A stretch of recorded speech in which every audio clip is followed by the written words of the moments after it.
اس سے پتہ چلتا ہے کہ بیوقوف دنیا میں ہول سیل کے حساب سے موجود رہتے ہیں. میں نے یہ واقعہ بیان میں سنایا. اچھا جن کا واقعہ ہے نا وہ آج مجھے فجر میں ملے, انہوں نے کہا مفتی صاحب آپ نے آدھا سنایا آدھا چھوڑ دیا. تو میں نے کہا اچھا آج پھر آج کی بات ہے, آج فجر کے بعد انہوں نے مجھے پورا واقعہ سنایا. پھر انہوں نے کہا اب یہ بتائیں پورا. انہوں نے کہا وہ آدھے میں وہ مزہ نہیں ہے جو پورا واقعہ ایسے تھا. انہوں نے کہیں نیٹ پہ سنا نا یہ واقعہ, وہ انہی کا قصہ ہے. انہوں نے پھر مجھے پورا واقعہ سنایا. بہت سے لوگ ہیں جن کو یہ واقعے کا پتہ نہیں ہے, تو یہ واقعہ اس پر کہ بیوقوف دنیا میں ہول سیل کے حساب سے موجود رہیں گے. تو وہ کیا ہوا ہے, کہتے ہیں کہ وہ ان کے دوست کی کہیں شادی تھی, تو جو بے وقوف ٹائپ کے لوگ ہوتے ہیں نا ان کو بہت سوالات پوچھنے کا شوق ہوتا ہے کہ نکاح کے بعد کیا ہوگا اور کیا بیگم سے بات چیت کیسے شروع کرنی ہے, کیا وہ پاگل ہوتے ہیں یہ لوگ. تو یہ آ گیا ان کے پاس, ہمارے جو دوست, نام نہیں لوں گا میں, بیٹھے ہوئے ہوں گے یہاں پہ. ایسا نہ دوبارہ پٹیں دولہے کے ابا سے پھر یہ ایک دفعہ تو پٹ چکے ہیں, دوبارہ نہ پٹیں کہیں, زخم تازہ ہو جائے گا نا ان کا. تو وہ دولہا جس کی شادی تھی, رخصتی تھی رات کو, وہ آیا ان کے پاس ایسے ہی پوچھنے پاچھنے کے لیے. تو انہوں نے بتایا کہ بھائی دیکھو زوجہ کے پاس جانے سے پہلے اذان دینی ہے تم نے, اس کا فائدہ یہ ہوگا کہ نرینہ اولاد پیدا ہوگی صحت مند. صحت.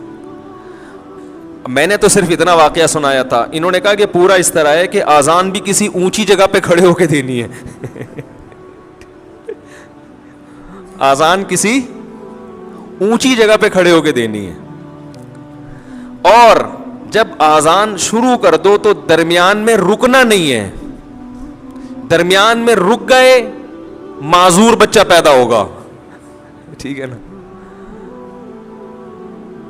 اب یہ جناب شروع ہو گیا, مذاق کیا تھا اس نے, مذاق کیا تھا, وہ سیریس ہو گیا. اب وہ دلہن بیٹھی بھی ہے, یہ ڈریسنگ ٹیبل پہ چڑھ گئے نا, اس سے زیادہ اونچی جگہ ان کو نظر نہیں آ رہی تھی. تو شکر ہے الماری پہ نہیں چڑھا. الماری پہ سے نہیں چڑھا کہ بھائی جب چڑھ جاتا الماری پہ تو کھڑے ہونے کی جگہ نہیں تھی. وہ بیوی کہتی کسی بندر سے میری شادی ہو گئی ہے. وہ ایک آدمی گیا نا نفسیاتی ڈاکٹر کے پاس کہ مجھے وہم ہو گیا کہ میں بندر تو نہیں ہوں. تو ڈاکٹر نے بولا پنکھے سے اترو گے تو میں علاج کروں گا نا اپنا, پنکھے سے تو نیچے اترو. تو ڈریسنگ ٹیبل پہ کھڑے ہو کر انہوں نے اذان کہنا شروع کی. اب وہ دلہن پاگل ہو گئی, چیخنے لگی یہ کیا کر رہا ہے بھائی, پاگل تو نہیں ہے. اور جا کے نا دروازہ بجا رہی ہے.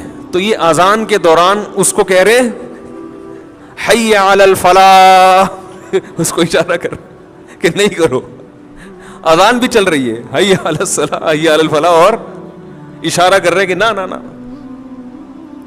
وہ دروازہ کھولا, دولہا کے ابا نے, دلہن کہہ رہی اس کو دیکھو کیا ہو گیا, یہ کون ہے, پاگل ہے. بھاگ گئی, وہ ظاہر ہے بھاگنا ہی تھا اس نے, گھر چلی گئی.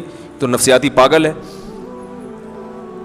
تو وہ صاحب مجھے سنا رہے تھے کہ صبح دولہے کے ابا آئے, انہوں نے پہلے دولہے سے تفتیش کی نا کیا ڈرامہ ہے بھائی, تو اس نے بتایا وہ فلاں صاحب نے.